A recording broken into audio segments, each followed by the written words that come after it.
Salut Pak Prabowo, tetap tidak mau membuka data pertahanan dalam debat karena itu rahasia negara. Bagi saya, Mas Anies kehilangan otoritas untuk bicara tentang etik dan moral. Karena apa yang dilakukan oleh Mas Anies hari itu, hari ini kita nggak bicara rekam jejak beliau yang memang bagi saya sudah kehilangan otoritas etik dan moral. Pada hari ini juga beliau menunjukkan memang beliau sangat kehilangan otoritas etik dan moral, apalagi bicara itu. Dari mana saya menilai itu? Pertama, Anda lihat ini Tempo itu mengecek fakta. Misalnya Tempo hari ini menemukan Mas Anies menyebutkan ada belanja Kemhan 700 triliun belanja alutsista bekas.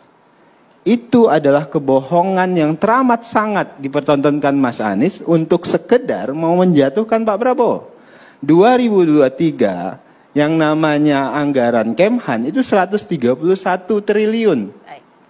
Yang dibelanjakan untuk alutsista itu ada sekitar 30 triliun. Dari mana data yang menyatakan 700 triliun dibelanjakan untuk alutsista bekas? Sekali lagi, menggunakan data palsu, menyebarkan hoak untuk sekedar memfitnah dan menjatuhkan orang lain, orang yang selama ini punya komitmen terhadap bangsa dan negara, itu tentu adalah tindakan yang haus kekuasaan tapi abai etika. Kedua, coba Anda perhatikan, Mas Anies secara terbuka menyatakan tidak ada yang rahasia dalam pertahanan. Itu pernyataan yang sangat berbahaya untuk Indonesia.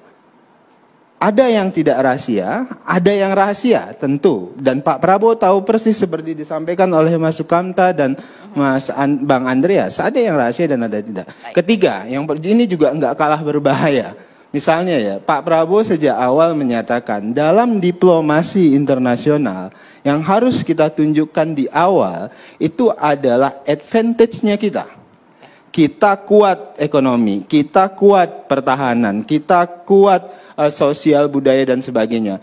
Ketika kita datang di arena diplomasi dengan kekuatan itu, maka kita akan disegani, maka kita akan dihormati. Berbeda dengan Mas Anies tadi, Mas Anies datang dengan omong-omong, mau gombal. Jadi ibaratnya begini, ini Mas Anies dalam diplomasi luar negeri mau seperti cowok yang penuh gombal.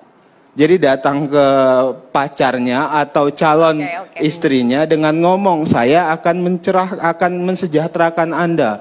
Saya akan bikin ekonomi kita lebih baik. Jangan khawatir deh, saya punya mobil. Ternyata dompetnya kosong.